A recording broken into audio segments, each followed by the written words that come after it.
Su sustancia está hecha de evocación, recuerdo, rememoración y de lo que toma del porvenir. Porque es una parte fundamental de nuestra identidad. Somos nuestra memoria. El programa de Lina que nos lleva de viva voz con los especialistas. Muy buenos días, esto es Radio INA. Me encuentro en la conducción, José Luis Vera. La Secretaría de Cultura y el Instituto Nacional de Antropología e Historia los invitan a acompañarnos en la emisión de la serie Somos Nuestra Memoria. Contamos con la presencia del etnólogo Antonio Siller. Me es grato dirigirme a usted para hablar en esta ocasión del tema Arquitectura Novohispana en Filipinas. Bienvenidos a estos micrófonos, Antonio, gusto tenerte aquí. Muchas gracias, un gusto estar nuevamente con ustedes en este programa y con este tema tan interesante que vamos a tener oportunidad de conversar. De acuerdo. Pues justo hablábamos hace unos minutos fuera de micrófonos que en general somos profundamente ignorantes en general, digamos, sobre Asia. Tenemos una visión muy tópica sobre algunos países, pero en particular sobre Filipinas me parece que tenemos muy poca información y curiosamente un pasado compartido, ¿no? En muchos sentidos. Incluso veía, partiendo incluso del nombre, ¿no? Filipinas, que entiendo viene de Felipe II. Felipe II, cuando era todavía príncipe, después fue ya gobernante. Entonces, quisiéramos partir precisamente para hablar del tema de arquitectura novohispana, de tratar de explicar un poco la relación entre Filipinas y la Nueva España, un poco en el contexto histórico, qué relación se dio, cómo nace esta relación, para luego ir avanzando sobre los diversos temas sobre la arquitectura. Sí, creo que el tema es un tema muy importante. Hace 3 años hemos estado abordando ya en difusiones y en ciclos de conferencias, programas de radio, este tema que a mí me parece una raíz cultural e histórica muy importante para México. Durante 250 años estuvimos ligados a través de la Nueva España en una relación con Filipinas y probablemente este descubrimiento, la ruta, que no era fácil, de cómo ir y regresar, se podía ir pero no se podía regresar, no se conocía la ruta, las corrientes, los vientos, etcétera. Cuando esto se descubre es un gran descubrimiento a nivel mundial, porque... ¿De cuándo estamos hablando más o menos? Estamos hablando desde 1519, Magallanes cruza por este estrecho en la parte sur, permanece ahí en el invierno, encuentra ese paso del estrecho de Magallanes, que fue muy importante hasta la apertura del canal de Panamá. O sea, Punta Arenas fue el punto de cruce de todos los barcos de un océano al otro, y ese descubrimiento de Magallanes en 1518-19 fue muy importante, y él llega a una de las 1107 islas de Filipinas, es un archipiélago, llega a Cebú, y yo creo que hubo un problema con él en cuanto a su función como descubridor y navegante, y un poco el querer establecer un poco de conquista. Entonces, cuando cambia eso, tiene un enfrentamiento con la población y muere en la isla de Cebú, que fue uno de los primeros puntos de asentamiento español, y Sebastián Elcano retoma el grupo de naves y hace la primera circunvalación en el mundo. No se había hecho antes. Entonces, ese es 1519, y justo en la época de la conquista, o sea, se está conquistando México y están descubriendo esta ruta. Cortés tuvo un gran interés de encontrar el paso, es decir, él es el gran promotor en el siglo XVI de hacer los primeros astilleros y mandar algunos de sus capitanes para encontrar este comercio con las especias y con Asia.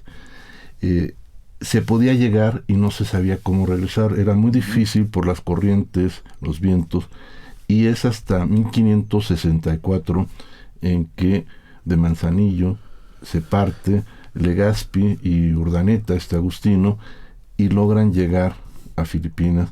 Legazpi le da instrucciones a este fraile Agustino, Urdaneta, Fray Andrés de Urdaneta, y en 1565 toma una de las pocas rutas que no se habían hecho un poco más al norte, casi paralela a Japón, Kuroshibo o Corriente Negra, Esto es. y toma los vientos y una corriente que lo lleva hasta California y baja. Y es a partir de 1565 que se establece lo que se llamó el tornaviaje y la globalización, porque se pudo empezar a intercambiar culturas, comercios, etcétera, entre Asia, América y Europa, y una extensión hacia el sur, hacia Perú. Esto es. ¿Cuánto dura, digamos, el dominio español en Filipinas?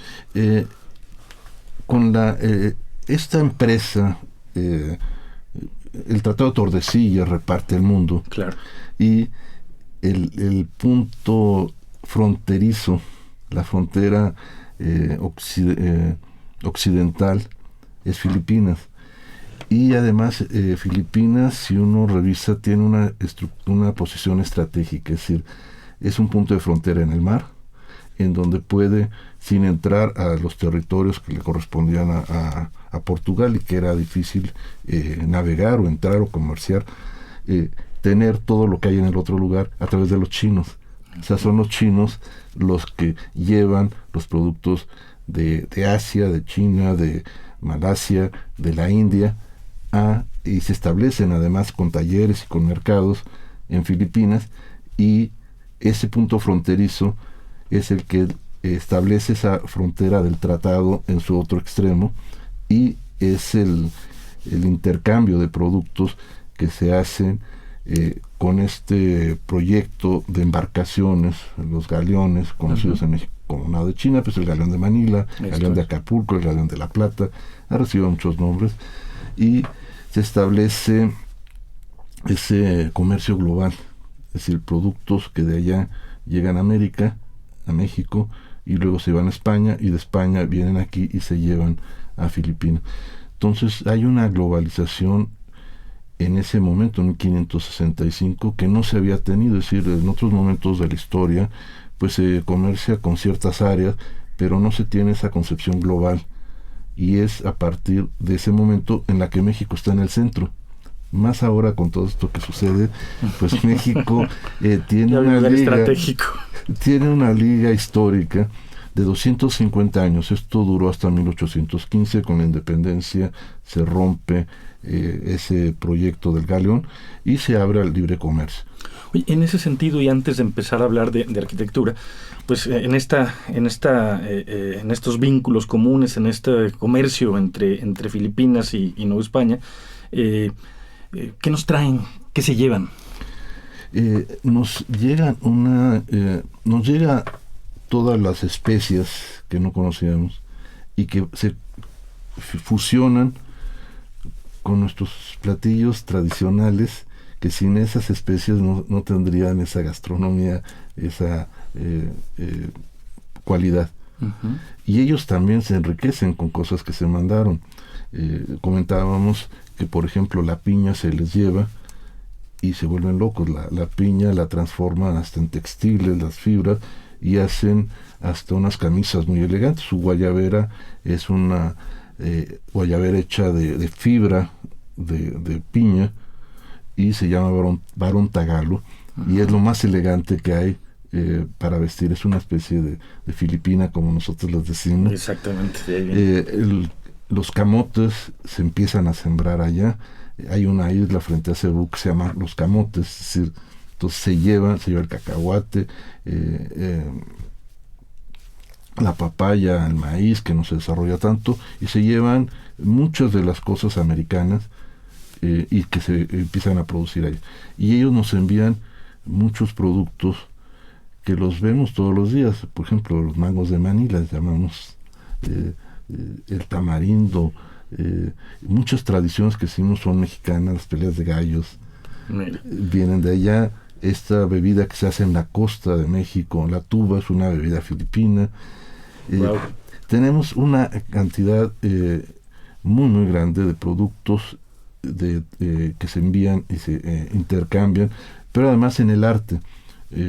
Gran parte de nuestro Museo Nacional del Virreinato tiene 3 salas ahora extraordinarias, donde han puesto toda la porcelana que llegó con el galeón, y que familias pedían que les pusieran su nombre y mandaban a hacer los chocolateros, o sea, las vasijas para tomar chocolate, y el chocolate que se va también, el cacao que se va también a Filipinas, el marfil, las sedas, y toda esta liturgia, estos cristos hechos en marfil, y que tenemos en estas colecciones de nuestros museos, pero en muchas de nuestras iglesias, eran producidos por artesanos chinos en Filipinas. ¿Y qué me dices de la lengua, del castellano como vínculo común? Sí, el castellano se llegó a hablar, se hicieron, los agustinos fueron la orden que llegó y que más desarrolló esta relación, y se hicieron estos catecismos, o sea, la misma experiencia que se había hecho en América, hacer catecismos en las lenguas de ellos. El tagalo es una de las muchas que hay ahí, es decir, es la lengua oficial junto con el inglés actualmente. En algún momento se habló también el español, pero el tagalo es solamente el de la isla de Luzón, que es la principal. Hay muchas otras lenguas en todas estas islas, pero fue como la lengua franca, o sea, fue la que dijeron, el tagalo vamos a usarlo junto con el español en su momento. Entonces se hicieron catecismos en lenguas de ellos para hacer la evangelización de muchas de estas comunidades, con la diferencia de Mindanao, que es una de las islas más grandes al sur, que tiene la influencia musulmana. Y ahí no pudieron entrar nunca los españoles. Me comentaba un colega que se hicieron fortificaciones y se mandó población tlaxcalteca a ocupar estos lugares, pero era la línea de fuego, porque ahí se tomaban y se perdían, y actualmente sigue ¿Cuándo siendo, estaríamos hablando que ocurrió este intercambio? Final siglo XVI, y actualmente hay mucho respeto a esa región. Hay un día que se celebra el Día Musulmán, y lo celebran en todo Filipinas, en respeto a la otra religión que también permanece. Y la religión, creo que es el punto. Sí, la lengua, el español no está, pero la religión católica está presente. Y está el culto a la Virgen de Guadalupe, son muy guadalupanos, es decir, los cohesionó la religión más que la lengua, ¿no? Bueno, pues ya se ve que el intercambio fue mucho más intenso de lo que uno tiene idea en principio, y me gustaría ir entrando poco a poco en materia sobre la arquitectura. Quisiera preguntarte si nos pudieras describir cómo eran las construcciones en el territorio de lo que hoy es Filipinas antes de la llegada de los españoles, y en qué sentido podríamos hablar de vínculos con la propia región geográfica, con los países próximos, digamos, antes de que pues se dé este encuentro y se empiecen a dar todos estos intercambios. Sí, había un gran comercio ya anterior de China, o sea, China navegaba, comerciaba con estas islas, y seguramente muchas influencias, sobre todo, yo creo que Filipinas tiene un desarrollo importante en arquitectura y navegación, no de mar, pero sí entre islas, porque sus caminos son de agua. O sea, el tránsito dentro de las islas es difícil, porque es una zona, es un cinturón volcánico, es decir, este cinturón de fuego que da vuelta en la costa de México, llega a Sudamérica, hace una vuelta, y el cinturón de fuego está marcado por las islas. Japón forma parte, entonces una zona de sismos, terremotos, y los tsunamis y los huracanes, que allá les llaman de otra manera. Entonces esa relación existía de navegación con esta región externa. Entre ellos no navegaban fuera, sino de isla a isla, pero los asentamientos en la costa permitían el abastecimiento de recursos, y la arquitectura naval de canoas y cabotaje, pues, y el uso de la madera lo llevaron a su arquitectura. La arquitectura yo la he identificado como arquitectura vernácula, la que ha sido más tradicional y que se ha conservado con algunos cambios. Y la arquitectura que llamo histórica es la que en cada uno de los momentos ha tenido otras influencias y se ha ido transformando, sobre todo en centros urbanos que se establecieron. Entonces ese ya tiene presencias asiáticas, presencias españolas y sobre todo presencias novohispanas. Yo creo que esa parte resulta interesante tanto en las construcciones como en los materiales ya construidos en piedra. Su arquitectura es principalmente en madera, y el tema de la madera es importante porque si México fue rico en plata y la explotación de la plata fue una de las actividades más importantes, en Filipinas los españoles no encuentran plata ni oro, muy poco. Lo que encuentran es una riqueza en maderas. Entonces la misma explotación que hubo de la plata en México la tuvieron con madera, y se explotaba a las comunidades, los hacían bajar enormes cantidades de madera para la fabricación de barcos y para llevar maderas a otro lugar. Y son maderas extraordinarias, yo creo que tienen, por la ubicación geográfica, unas maderas especiales para construir barcos, y se hacen con muchas maderas, cada parte tiene una estructura diferente. Entonces la arquitectura naval probablemente tuvo también cierta influencia a la arquitectura histórica. En ese sentido, Antonio, ¿qué tanto podemos encontrar hoy evidencias de esa arquitectura filipina previa a la etapa del contacto con España? Sí, yo la pude observar en las islas, es decir, en poblaciones tradicionales, junto a ríos, junto a la costa. La arquitectura sigue siendo con las maderas que hay ahí, con los palafitos, son zonas que se inundan, entonces fluctúa los niveles, las mareas o las temporadas de lluvia que suben mucho los niveles. Entonces una arquitectura con maderas de lugar, con una tradición. Yo creo que su arquitectura es un patrimonio inmaterial o intangible, porque esa arquitectura vernácula que la hemos querido encasillar como arquitectura como patrimonio material, realmente no es material, porque su permanencia y su vigencia es corta. Lo que se conserva es la tradición. Entonces, si ese patrimonio inmaterial se rompe, la arquitectura no hay manera de conservarla. Se conserva, y es lo que pudo observar, porque esa relación de patrimonio inmaterial, intangible, de cómo construirlo, se da todavía en muchas de sus poblaciones, ¿no? En ese sentido, Antonio, una vez que Filipinas pasa a formar parte del Imperio Español, podemos identificar cuáles serían los sellos de identidad de una arquitectura novohispana. Sí, bueno, lo primero que cambia es una arquitectura militar. Creo que esa es la primera presencia diferente que se establece en el lugar. Y uno de las primeras fortificaciones es en Cebú, que es el punto de contacto, el primer punto. Hay una construcción no muy grande, fortificada, fortificación San Pedro, y posteriormente, años más adelante, se mueven a Luzón, que es la isla más al norte, y se establecen en Manila, y establecen esta gran fortificación que fue ampliándose, que es la construcción de asentamientos fortificados para proteger. La población española y mestiza o criolla vivía en intramuros, y la población local no podía estar dentro de la fortificación o de la ciudadela.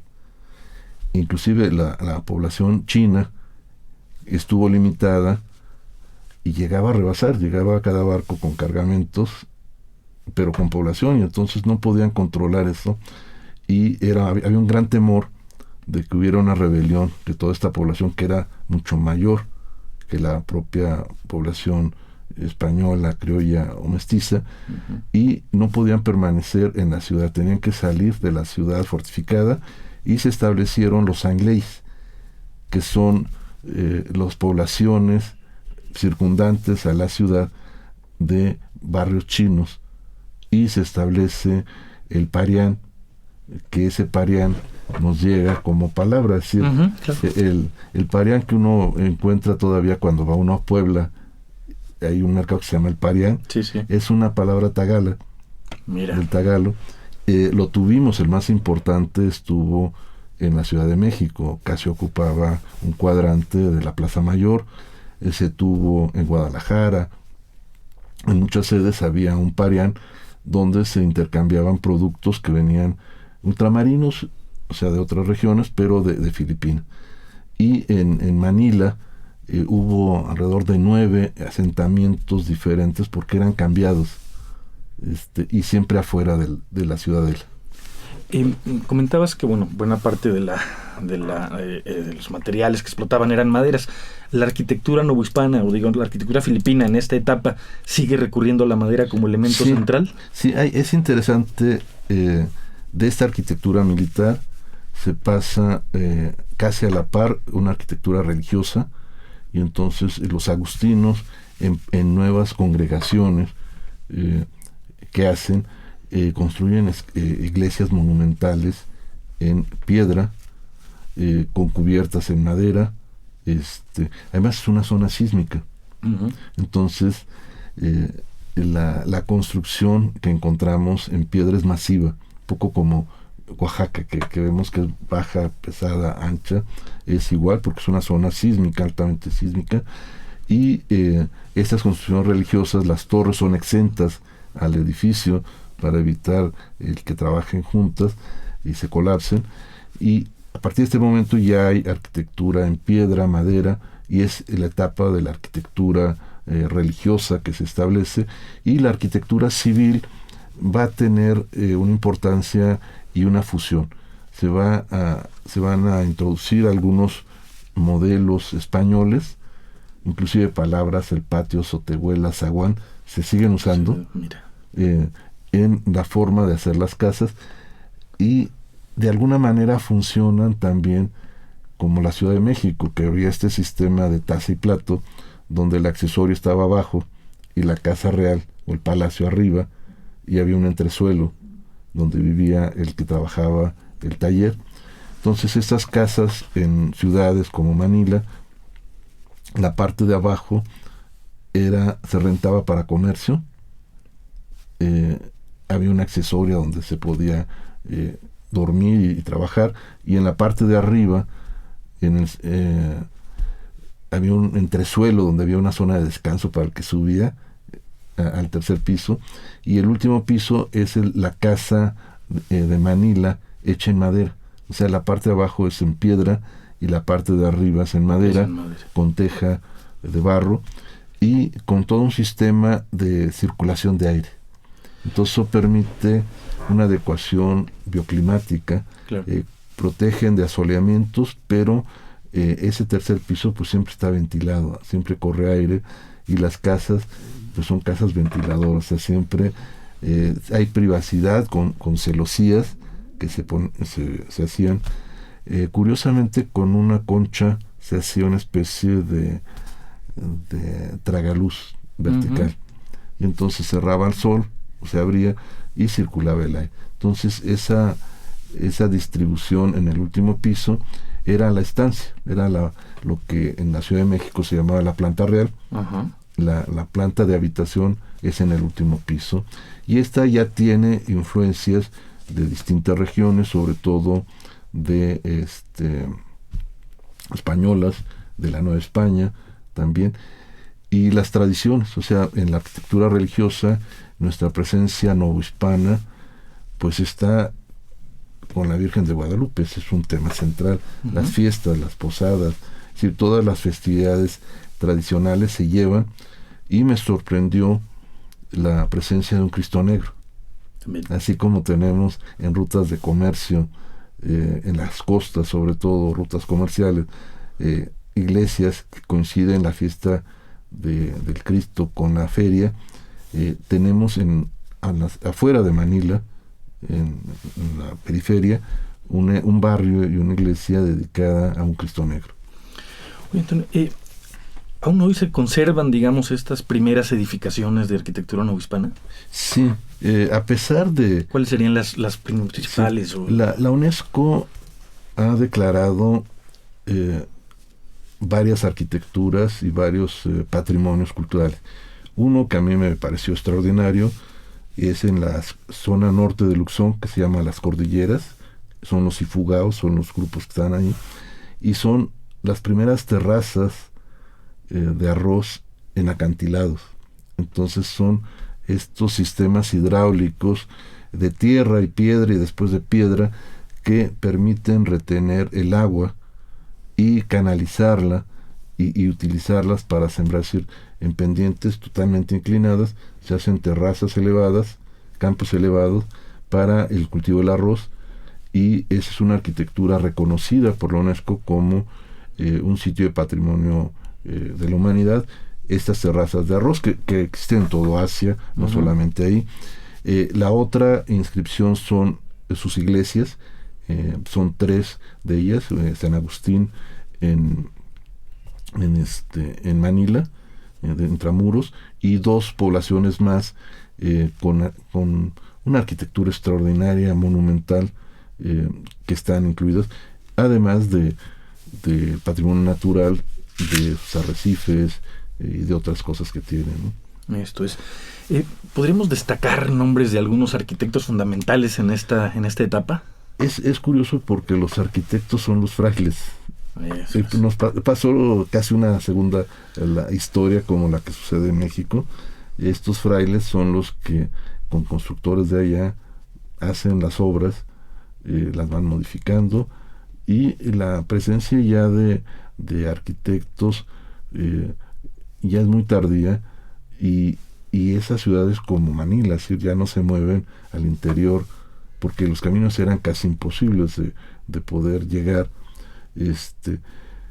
Lo que sí hubo fue una arquitectura naval, que ese es el otro aspecto también interesante. Frente a Manila, a la bahía de Manila, está Cavite, y Cavite fue el puerto más importante donde todas las embarcaciones y todos los galeones prácticamente se hicieron, por muchas razones. Tenían la madera, tenían la explotación de la mano de obra no pagada, que participaba en la construcción de estas grandes embarcaciones, y el astillero donde se hacían estas embarcaciones estaba en este lugar, frente a Manila, en donde se comerciaba y se protegía, ¿no? Entonces, la arquitectura naval sí requirió de constructores españoles que eran trasladados con sus familias para retenerlos.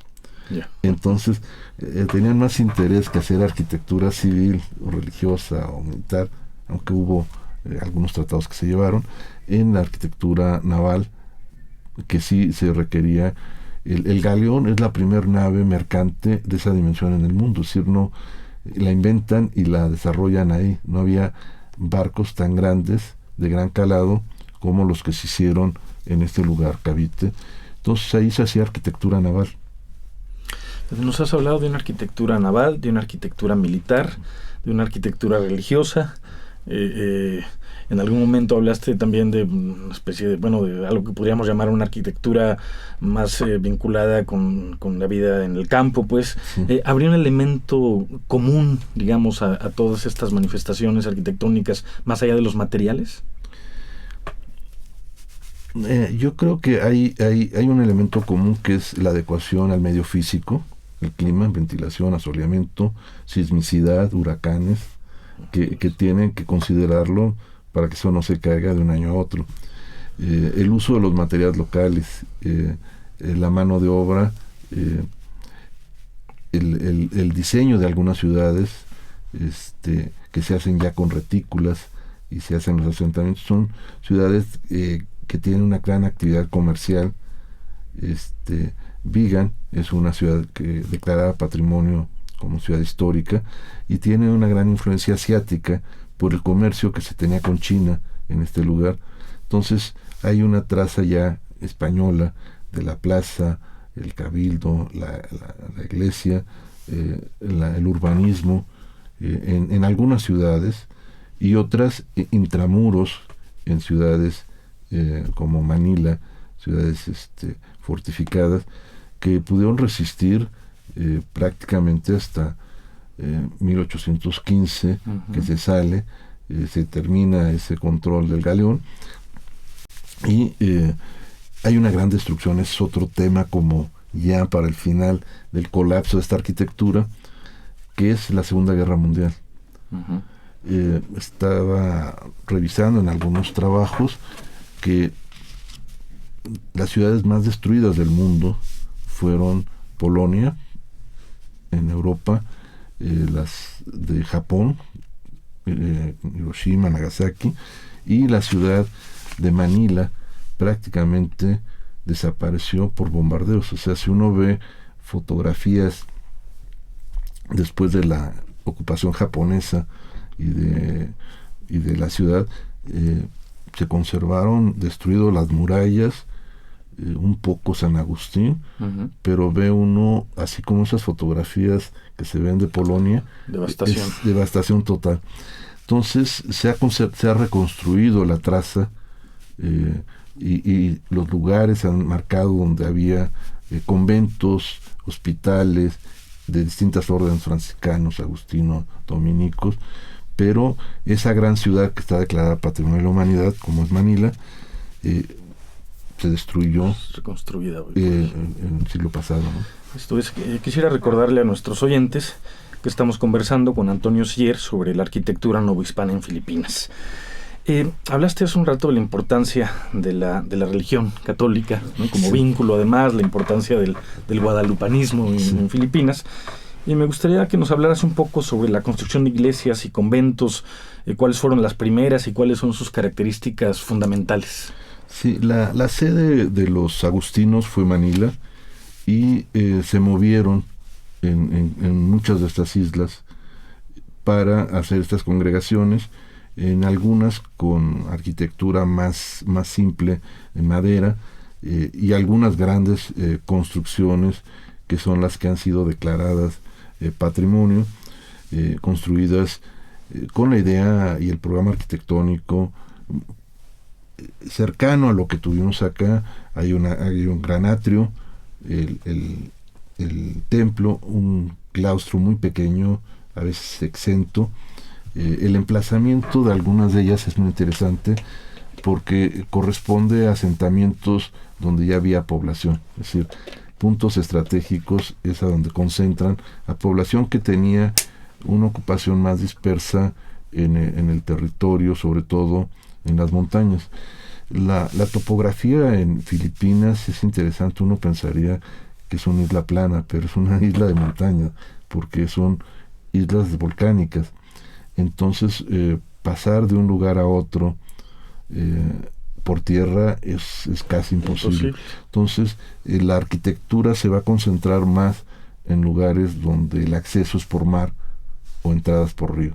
En la zona interior va a ser más una población vernácula, con arquitectura vernácula, y que va a permanecer como tenía en el tiempo, que tenía incursiones para evangelizarlos, pero que tuvieron más independencia por las condiciones de aislamiento que existía.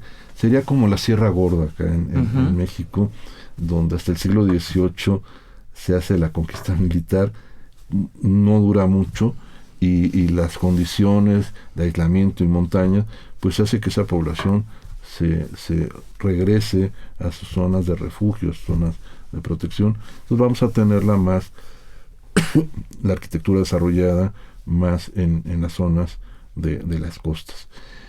Hay otro tema de arquitectura que son los caminos y los puentes.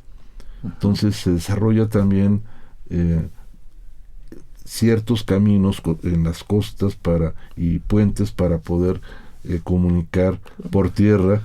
Condicionado a su geografía, ¿no? A la condición de archipiélago que comentas. ¿Cuántas islas me comentabas que eran? 1107 islas. Entonces, me imagino que fue un programa casi imposible para los españoles de tener control tan lejos, con tan poca población hispana, y se concentran en Luzón, que es la isla principal, en Cebú y en otras de las islas, pero seguramente muchas de las regiones permanecieron aisladas, como se siente todavía. Es decir, entrar a la zona de los Ifugao, que son los grupos de las montañas, pues son caminos muy angostos, recientes, y encuentra una nueva población que tiene una estructura y una capacidad de organización interesante. Los que viven en las zonas de los arrozales regulan la densidad de sus pueblos y de sus cultivos, o sea, no puede haber más gente que los campos.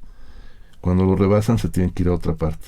Esto es. Entonces, esos programas de desarrollo los hacen ellos de manera histórica, y hay un equilibrio interesante entre el recurso, el medio ambiente y el animismo que también existe en las tradiciones, Coexiste con para conservar los elementos de la naturaleza. Esa presencia cultural es muy fuerte en todas esas comunidades que no son las zonas urbanas, ¿no? Pues parece ser su condición de archipiélago y sus condiciones geográficas determinantes en muchos sentidos, ¿no? Sí, yo creo que cuando queremos entender un grupo culturalmente en un archipiélago es otra estructura. Tiene que pensarse en que las comunicaciones son por agua, en que hay más aislamiento, que hay menos, hay un contacto diferente, y es otra estructura del territorio y de su geografía, ¿no? En ese sentido, y bueno, partiste de comentar el estrecho intercambio cultural y comercial con la Nueva España, ¿no? Finalmente, bueno, pues parece que por la propia distribución geográfica el vínculo naturalmente se daba más hacia nuestros países, hacia la Nueva España. En ese sentido, a mí me sorprende escuchar que se habla de ciudades hermanas, ¿no? Sí. Manila, Acapulco, Vigán, Manzanillo, Cebú, Monterrey. ¿Cómo se establece esta idea y qué querría decir en este contexto la noción de ciudades hermanas? Ciudades hermanas es un término que se usó para ligar dos ciudades que querían establecer vínculos culturales, comerciales, turísticos, etcétera. Y es interesante cómo en México tenemos muchas ciudades, algunas con una relación muy directa, otras no, con ciudades con las que se han vinculado o hermanado, sister cities les llaman los filipinos, con ciudades de allá. Entonces, por ejemplo, Manila creo que está con Acapulco, que es un punto de relación. Taxco, que está en la ruta de comercio por tierra, o sea, es el Camino Real, está creo con Baguio, que es una ciudad en las montañas. O sea, esta ciudad que hacen los americanos como de verano en las montañas, con una traza muy interesante de un arquitecto y urbanista americano, traza en las montañas una ciudad de descanso para la ocupación que tuvieron de los americanos. Se hermana con Taxco. Cuernavaca, Tagaytay, que es parte de la ruta del Camino Real de Acapulco, la Ciudad de México, con Tagaytay. Tagaytay es como el Cuernavaca de Manila. El equivalente. Está a una hora, la gente va y es un clima parecido, muy bonito. Entonces se han hermanado con estas ciudades, con las otras que aparecen ahí. ¿Y aún se mantienen vínculos que rememoren esta relación? ¿O? Yo creo que el gran error, y en una publicación que hicimos yo sugería cómo hermanarlas mejor. Lo hicieron con las administraciones municipales. Uh-huh. En nuestro país duran 3 años, las de ellos no recuerdo cuánto duran, y entonces como un proyecto de 3 años, porque después llega otro, y aunque hay el hermanamiento, y se lo hizo el otro, y ahí termina. Inclusive nuestros cronistas en Cuernavaca les comenté, estamos hermanados con Tagaytay, y no sabían. Entonces, ¿cuándo se da este vínculo? Ese fue hace unos 15 años más o menos. Es relativamente y reciente. la relación ahora que tenemos con la Embajada de Filipinas y el agregado cultural ha sido muy buena. Y la intención que yo tenía y que teníamos con la Embajada es restablecer y rehacer esos vínculos, pero involucrar no nada más al municipio y al otro municipio de Filipinas, sino a las universidades que pueden ser el puente, o los institutos de cultura. Entonces, si además de la ciudad, que es la que establece por ley esa vinculación administrativa, cultural, se suman las universidades, los centros culturales, va a ser mucho más fácil que el puente administrativo lo mantengan las instituciones de cultura. Claro. Y para nosotros sería muy importante, porque ese desconocimiento que tenemos de esa historia y la que ellos también tienen de nosotros, se podría establecer en un puente cultural. La radio sería un puente inmediato, es decir, este programa lo pueden estar bajando y viendo allá en Filipinas, y algunos que ellos estuvieran realizando podríamos tenerlo. Entonces yo creo que las instituciones, las universidades deberían de sumarse en esta reestructuración de hermanamientos que permitirían intercambios. Eso también sería muy importante, intercambios de investigadores que van allá, de estudiantes, de turismo, etcétera, que es un vínculo cultural existente. Si los filipinos les gusta venir, cuando vienen a visitar, por ejemplo, la Basílica de Guadalupe y muchas cosas, y tenemos otros productos, por ejemplo el arroz, no lo hemos mencionado, pero el arroz que se empieza a cultivar en la costa de México sube a algunas regiones, como es el caso de Morelos, en donde logramos hace un par de años la denominación de origen en México del primer arroz y de los primeros molinos, pero es una tradición que se requiere todo un conocimiento de cómo trasplantar y desarrollar el cultivo del arroz.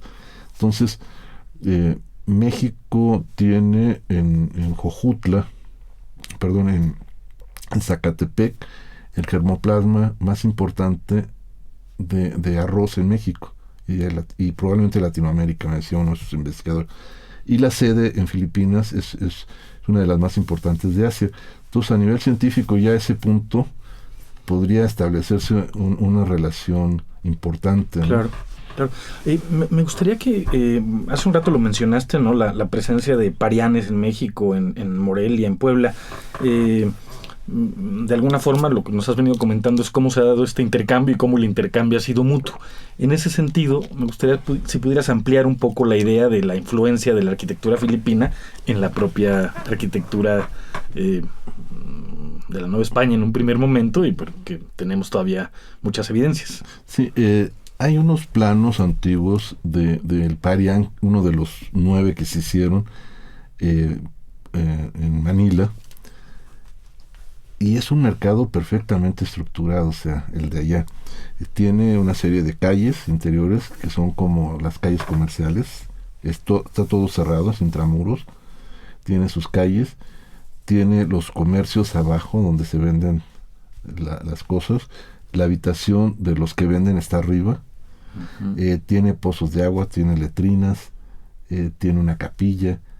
Entonces se llegó al desorden que había como de tianguis, a establecer un mercado, un parián perfectamente ordenado, como se ordena también el que se tiene en la Ciudad de México, que en litografías y en biombos vemos que se entraba a una construcción cuadrangular en donde había locales adentro donde se podían comprar los productos, degustar especias y cosas, y es un sistema ya ordenado de mercado. Inclusive la palabra tianguis del náhuatl, hay muchas palabras del náhuatl en Filipinas, la usan, llaman tiangués. Mira. Para sus lugares de plazas o mercados.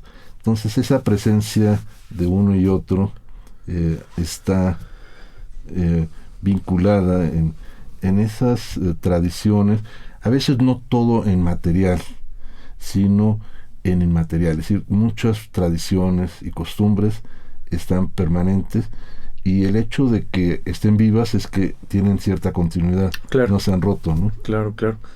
Oye, ¿cómo están las declaratorias de patrimonio cultural por parte de la UNESCO a propósito de la arquitectura filipina en esta etapa de la etapa novohispana? Sí, tienen la ciudad de Manila completa como una ciudad de patrimonio de la humanidad por la implicación de la fortificación, la historia que han tenido, etcétera.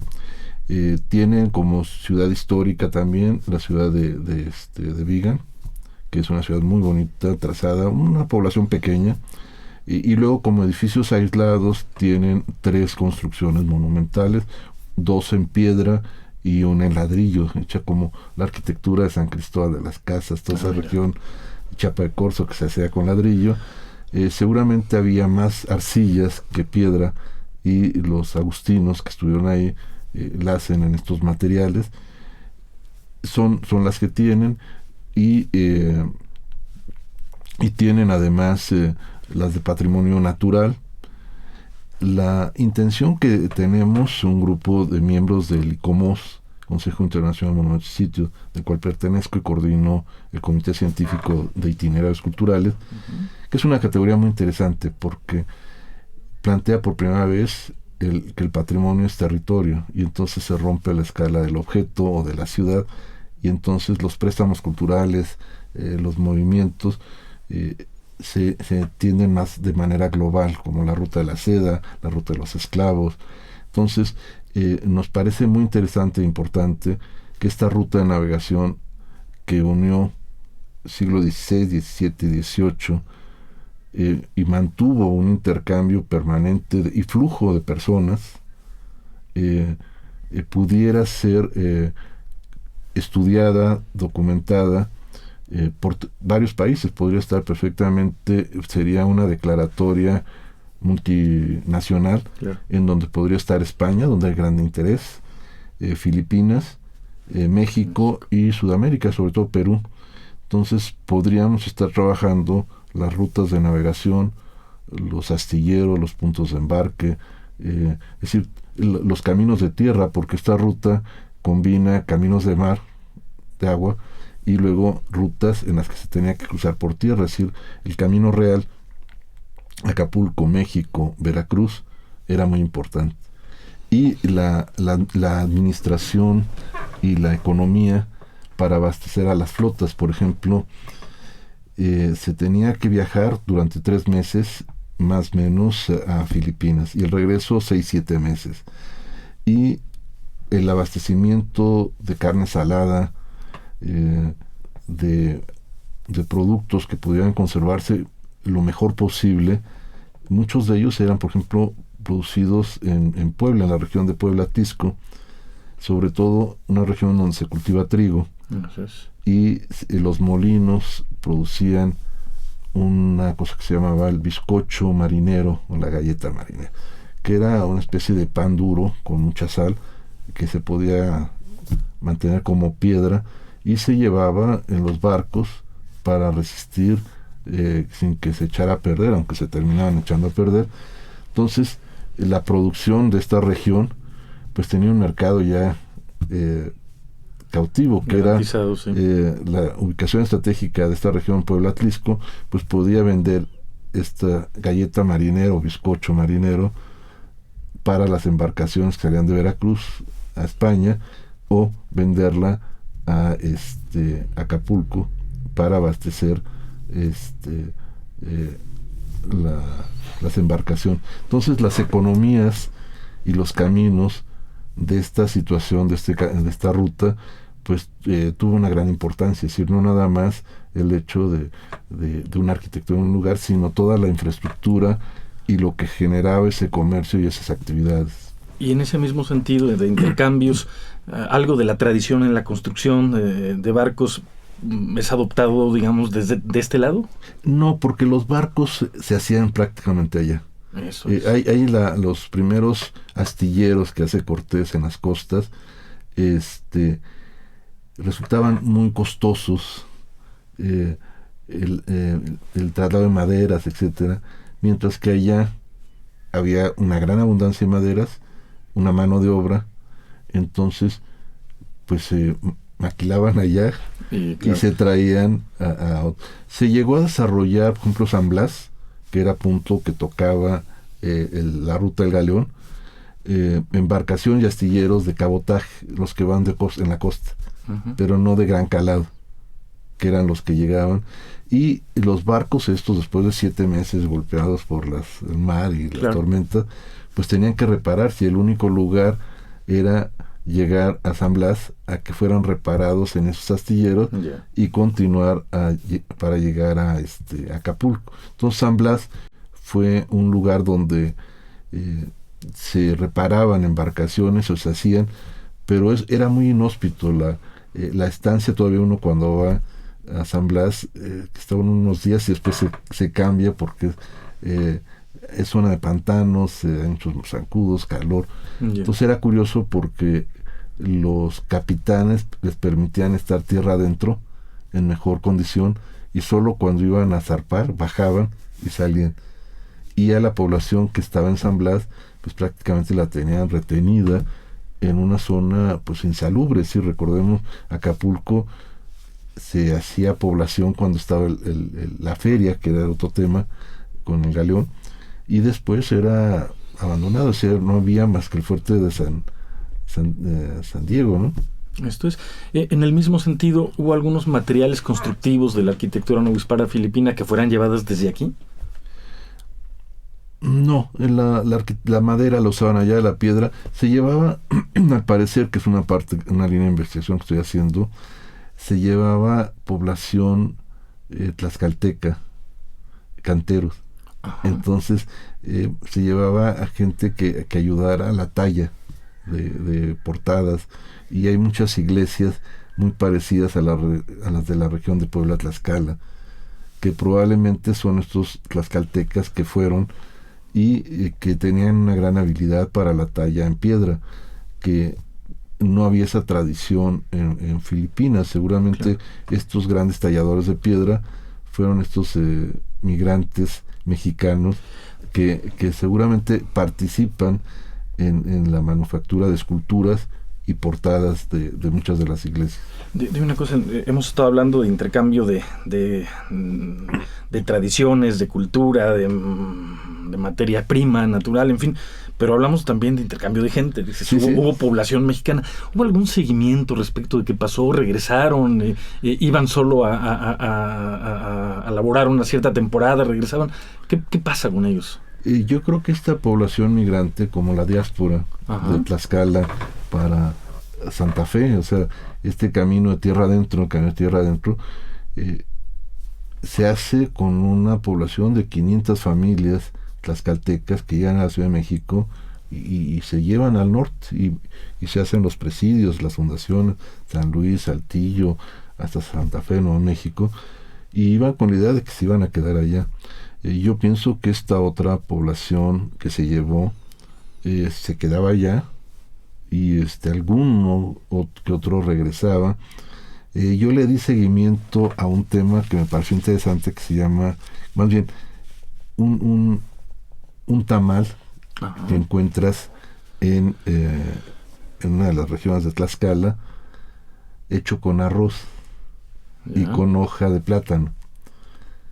Entonces, seguramente el tamal se lleva, y usan la palabra tamal en tagalo, se lleva de esta población mexicana, tlaxcalteca y otros grupos. No había suficiente maíz, no se desarrolla tanto el maíz. Entonces, el tamal que hacen ellos, su variante de tamal, a lo que le llaman tamal, es con harina de arroz. Eso es. Con cacahuate, que se lleva también, puerco que lo tenían, pero en lugar de hoja de maíz se pone hoja de plátano. Mira. Y entonces es la versión del tamal mexicano en Filipinas. Pero encontrar ese tamal como platillo tradicional en un poblado en Tlaxcala, nos dice que alguien regresó, porque no tenemos arroz en Tlaxcala ni tenemos hojas de plátano. Entonces el hacerlo a la manera de Filipinas seguramente es ese préstamo cultural. Claro, pudo haber regresado mexicanos que estuvieron allí, o ¿hay algún podemos evaluar la presencia filipina en México a partir de estos movimientos e intercambios en términos de personas, de poblaciones humanas? Bueno, en la costa de Guerrero se habla el chabacano, que es un tagalo y español. No me digas. Sí. Entonces, para los antropólogos es un tema. Claro, inclusive hay cancioneros.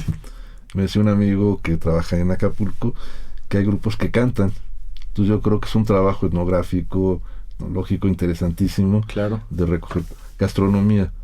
Esa región hacen pescado seco con leche de coco, que es un platillo filipino, en Acapulco, en la costa. Y hacia arriba suben hasta Colima, y el uso de la tuba, que en Colima lo venden como aguas frescas, que es a base del coco, de una mazorca, es una bebida filipina, y eran llamados en esta región, que era donde más se concentraban, indios chinos. O sea, todo el oriental era chino, entonces no Claro, eran filipinos, claro. eran los indios chinos.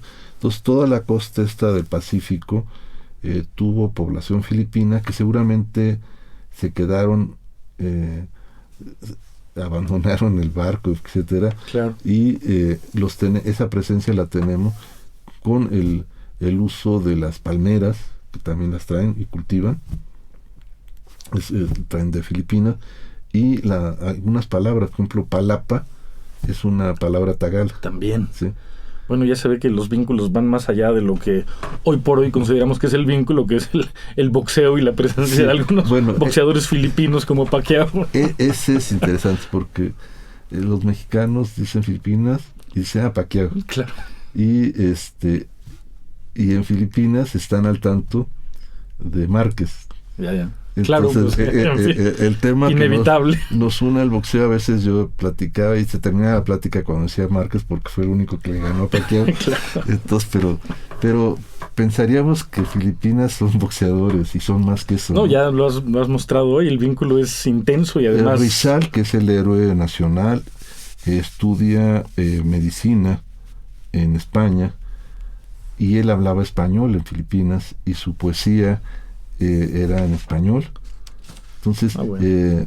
Sus héroes de independencia eran hablantes de castellano y escribían en español. Oye, una pregunta antes de, pues, en fin, empezar a cerrar esto. El tiempo se acaba. Que tal vez es con la que debía empezar. Es cómo nace tu interés por Filipinas, cómo nace este interés académico, y supongo que además de académico, personal por Filipinas.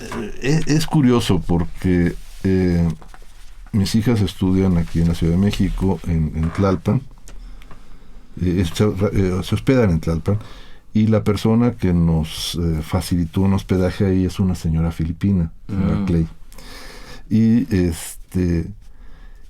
a 2 semanas que se habían hospedado ahí, hizo una reunión con el embajador de Filipinas que acaba de llegar y me invitó. Entonces, platicando con él, entró la relación, el interés, y justo además fue un año antes de los 450 años del Tornaviaje. O sea, fue un año antes, y él tenía el interés de promover esa celebración que era el aniversario de la llegada del Tornaviaje a Acapulco. Entonces, iniciamos estos ciclos de conferencias y este interés del tema de Filipinas, un poco retomando esta ruta cultural, este itinerario cultural, y esta relación con filipinos. O sea, la relación con filipinos fue importante, y luego la relación con ellos en sus fiestas. Y ahí hay un hecho histórico también interesante. El Escuadrón 201, que fue a pelear en la Segunda Guerra Mundial a Filipinas, es reconocido por Filipinas en México. En la celebración que ellos tienen cada año, los invitados de honor son antiguos pilotos, ya muy mayores de ellos, que participaron en que el están escuadrón como invitados de honor en la fiesta nacional aquí en México por parte de la Embajada de Filipinas. Hay un reconocimiento más fuerte de ellos a ese hecho histórico y heroico que nosotros, ¿no? Ya. Oye, Antonio, pues nos gustaría, si pudieras, en fin, ya para cerrar casi el programa, recomendar alguna bibliografía para quien tenga interés en adentrar en este vínculo que ya se ve es añejo y mucho más intenso de lo que uno supone. El Instituto de Investigaciones Históricas de la UNAM ha publicado trabajos muy interesantes, tiene algunos seminarios que ha hecho, y yo pensaría que estas referencias ahí en estas bibliotecas de la UNAM Muchos de los libros que se hicieron y se editaron están agotados, pero en las bibliotecas uno puede consultarlos. Nosotros editamos un libro con 15 conferencias que hicimos el año antepasado. Lo he dejado en muchas de las bibliotecas y tiene temas diversos. ¿Quién lo editó? Porrúa. Porrúa nos hizo la edición y son breves síntesis de todos los investigadores que participaron en el ciclo de conferencias, desde el cine, la literatura, la arquitectura, la gastronomía. O sea, es un toque de muchos temas y que resulta muy atractivo usarlo como introducción, ¿no? ¿El evento fue organizado en el Centro INA Morelos? Sí, en Palacio de Cortés. Tuvimos ahí las conferencias. Este es el tercer año, ya dedicado al aspecto de la arquitectura, pero los otros 2 años hemos tenido alrededor de 15 conferencias a lo largo del año y de entrevistas en la radio de la Universidad Autónoma del Estado de Morelos, también de manera quincenal. Esto es. Oye, pues el tema es muy, muy, muy interesante. Realmente yo manifiesto mi profundo desconocimiento y ha sido muy ilustrador. No sé si quisieras agregar algo sobre la temática, algo que haya quedado por ahí, o sobre futuros proyectos a propósito de esto. Y yo creo que vale la pena redescubrir esta raíz cultural con Asia. Es decir, nos tomó tiempo la raíz de África como una tercera raíz. Reconocimiento, pero yo creo que la raíz de esto, de la diversidad, yo creo que el proyecto que ahora debemos de tener es de la diversidad. Es decir, esa idea de nacionalismo con una sola fuente me parece atroz. Yo creo que la diversidad nos enriquece. Claro. Y más ahora con todas estas confrontaciones, la diversidad va a ser siempre un tema, ¿no? Un tema importante. Entonces yo creo que el tener diversidad cultural y tener muchas raíces presentes, creo que nos ayuda. Y hay que recuperarlas. Es decir, el gran olvido es que no las conocemos. Entonces creo que una cosa importante sería reconocer estas raíces culturales que tenemos, y la raíz asiática la tenemos con Filipinas. Yo creo que en tiempos como estamos viviendo, esta idea, este mensaje queda como fundamental. La diversidad enriquece, sí, y hay que reconocerla. Muy bien. Pues muy bien. José Luis Vera, en nombre de Radio INA, doy por terminada esta emisión, que fue posible por la generosa participación de nuestro invitado, Antonio Siller. Te agradezco mucho, Antonio. Muchas gracias por la invitación. Muy, muy, muy ilustrador. Gracias a nuestros escuchas por su atención. Les sugerimos consultar más de nuestra producción a través de www.radio.ina.gov.mx. En la realización, la Dirección de Medios de Comunicación, a través de la Subdirección de Radio INA, con Gabriela Marentes. Producción, controles técnicos, Evanibaldo Morales. Hasta la próxima. Muchísimas gracias. Las opiniones y comentarios aquí expresados son de entera responsabilidad de quienes proporcionan la información y no representan necesariamente las opiniones de Radio INA ni comprometen el pensamiento editorial del Instituto Nacional de Antropología e Historia.